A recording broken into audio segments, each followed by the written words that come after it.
Israel की ओर से Hamas को अल्टीमेटम देने का वक्त अब खत्म हो चुका है। अब इजराइल की ओर से लगातार बमबारी की जा रही है। इजरायली सेना का ऑपरेशन हमास अब शुरू हो चुका है।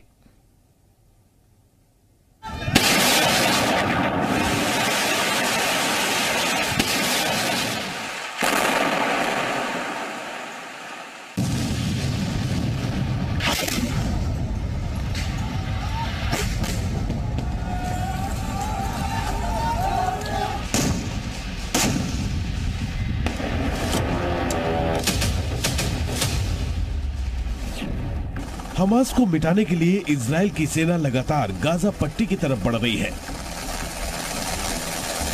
बॉर्डर पर टैंकों की तैनाती बढ़ती जा रही है। गाजा बॉर्डर पर टैंक और तोप के साथ डटे जवान फाइनल ऑर्डर मिलने का इंतजार कर रहे हैं। हमास के आतंकी हमले के बाद से ही गाजा पट्टी को तहस नहस करने वाले इजराइल के जंगी जहाज अब भी आसमान में गरज रहे हैं।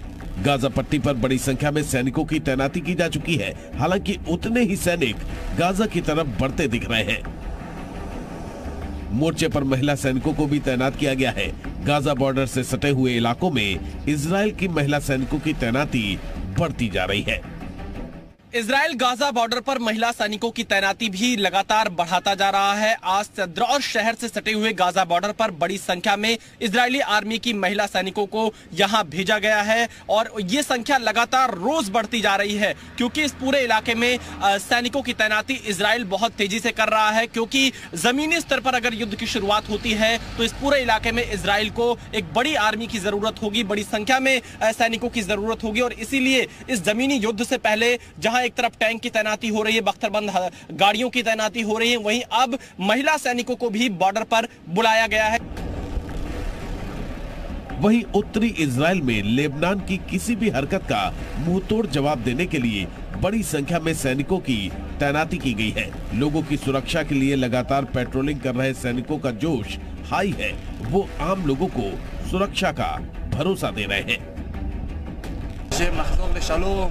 אמן. אנחנו פה שומרים עליכם, אל תדאגו, אל תפחדו. אמן. אוהבים אתכם, חיילי צה"ל. यानी इजराइल ने हमास के खिलाफ निर्णायक लड़ाई छेड़ने की पूरी तैयारी कर ली है। गाजा को खाली करने के आखिरी अल्टीमेटम की समय सीमा भी खत्म हो गई है। गाजा बॉर्डर पर बड़ी संख्या में सैनिकों और सैन्य साजो सामान की तैनाती बता रही है कि इजरायली सैनिक किसी भी वक्त हमास के खिलाफ बड़ा ऑपरेशन शुरू कर सकते हैं। हालांकि जमीनी लड़ाई से पहले ही इजरायली एयरफोर्स हमास के ठिकानों पर लगातार बमबारी कर रही है। इजरायली हमले में अब तक हमास के 6 टॉप कमांडर ढेर किए जा चुके हैं। इजरायली सेना ने बड़ी कार्रवाई करते हुए हमास के इंटेलिजेंस चीफ खान यूनिस को मार गिराया है। इजरायल ने हमले का वीडियो भी जारी किया है। उधर इजराइल के प्रधानमंत्री बेंजामिन नेतन्याहू ने एक बार फिर हमास को ISIS जैसा बताया। उन्होंने हमास को नाजीवाद का नया रूप भी बताया। כעת רבים בעולם מבינים מול מי עומדת ישראל. הם מבינים שחמאס זה דאעש. הם מבינים שחמאס זה גרסה חדשה של הנאציזם. नेतन्याहू ने कहा कि दुनिया को एकजुट होकर हमास को खत्म करना होगा। उन्होंने कहा कि वो हर हाल में बंधकों की रिहाई कराएंगे। हमास के आतंकी हमले और इजराइल के काउंटर अटैक में अब तक 6000 से ज्यादा लोगों की मौत हो चुकी है। वो भी तब जब इजराइल ने गाजा पट्टी में ऑल आउट अटैक नहीं किया है। अगर इजराइल की सेना गाजा पट्टी में घुसी तो हालात काफी भयावह हो सकते हैं। ऐसे में गाजा पट्टी तो तबाह होगा ही, दोनों तरफ से बड़ी संख्या में लोगों के मारे जाने की भी आशंका है। गाजा पट्टी से विशाल पांडे के साथ ब्यूरो रिपोर्ट, जी मीडिया।